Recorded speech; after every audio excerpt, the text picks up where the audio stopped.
there are a couple of reasons why marriage counseling doesn't work. One of those reasons is the therapist, the counselor, whether it's a professional counselor or a pastoral counselor or a friend, a family member, whoever it is that's trying to help you with your marriage. Oftentimes they don't really know what they're doing, and they're only basing their information off of what they know from their own relationship. Now, although it may work in their relationship, that's great, but it doesn't necessarily mean it's going to work in yours.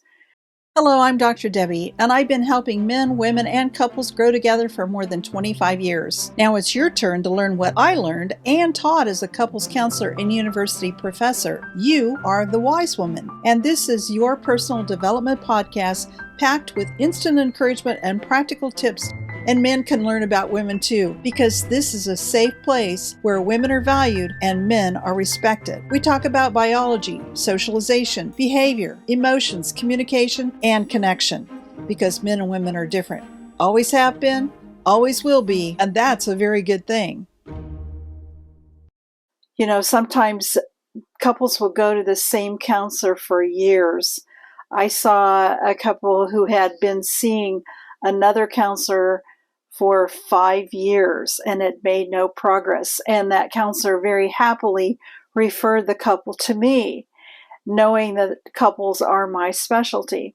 So I'm talking with a couple, and I'm realizing that they just keep going around and around in the same loop. And in the process of talking with the previous counselor, I discovered that she really didn't like working with couples. If you want to find a counselor that's actually going to help you, you need to make sure, first of all, that he or she has a clue what they're doing. That is the number one factor in whether or not couples counseling is actually going to be successful. So many people go into it thinking it's not any different than doing individual counseling. But I got to tell you, it's really tremendously different, because you're not only trying to help each person with their process, but you're trying to hold the marriage together at the same time. So you really have to know what you're doing. And if you're watching this and you're a counselor, or you want to be a couples counselor, or you want to be a marriage mentor, or anything like that, you got to realize that it takes a lot of energy to work with couples. And so you've got to be passionate about it. You've got to be excited about what it is that you're doing if you want to help couples. And you've got to have a really good image of the possibilities.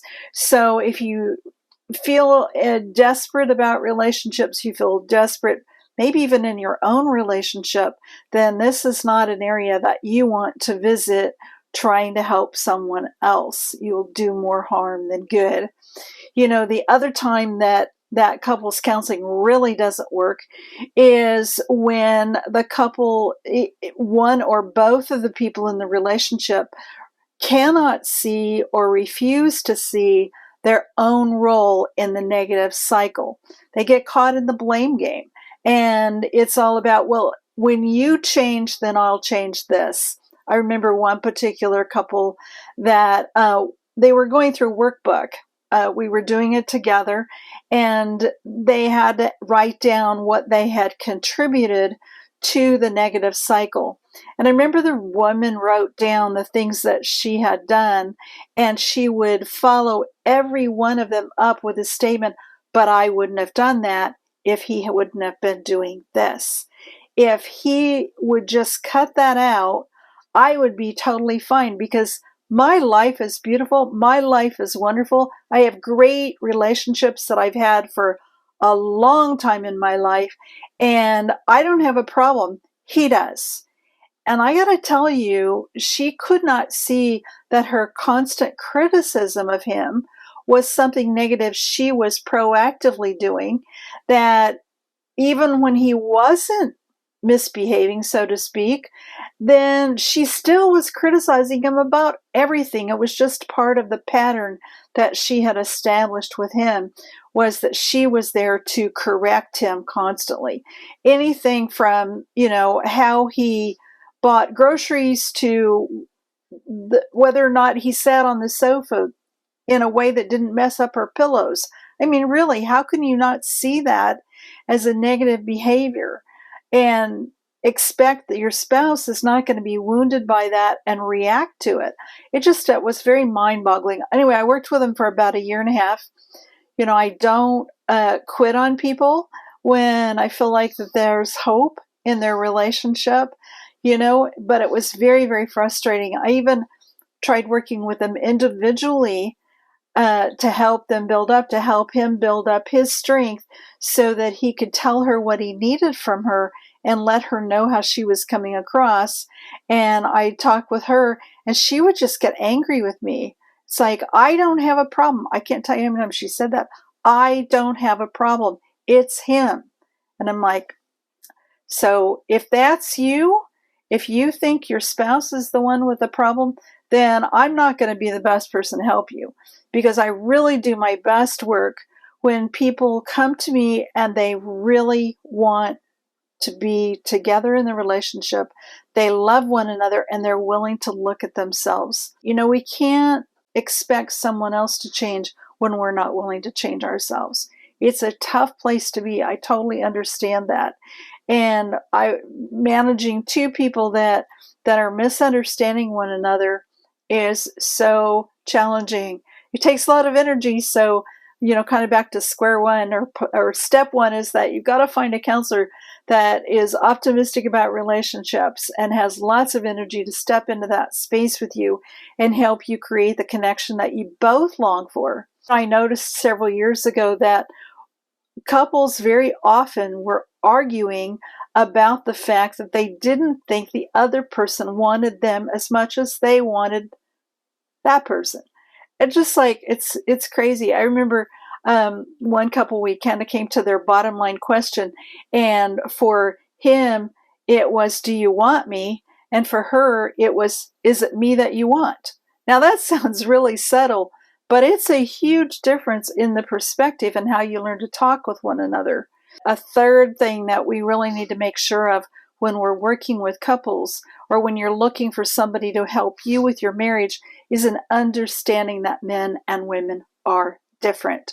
They always have been, they always will be, and until we can understand that and embrace it as something that's God-given and beautiful, we're not going to get very far. At very best, we might be able to kind of calm down the conflict, and the arguing, the fighting might be a little bit less than before, but until you can really understand where your spouse is coming from. And I talk a lot to women. You got to understand where these guys are coming from. You've got to understand the way he has to operate in the world, and the way he was brought up as a boy is very different than what you've been taught as a girl. And you start out with different biology. How can you ignore that? Men are just wired very differently. In fact, men are incredibly sensitive. They're more sensitive than women, but they're sensitive to different things than women are. So that can be really confusing. But men often don't even try to understand their wives because they don't think it's possible. It really is possible to understand her more than you do. I got to tell you that. This video, I've been kind of all over the place. I've talked to people who want to be counselors. I've talked to people who want to be counseled. I've talked to the women. I've talked to the men. But mostly I want to talk to you, wherever you are in your process of life and love. If you've got questions, feel free to post them in the comments below. I'd love to hear from you. In particular, I'd like to know what your experience has been in marriage counseling.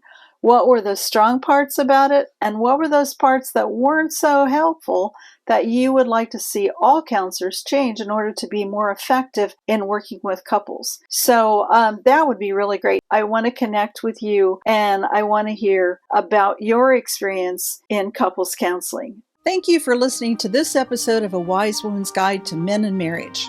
What did you think? Did the information raise more questions? Do you want to learn more? Head over to A Wise Woman's Guide for show notes and links to the resources mentioned in this episode at awisewomansguide.com.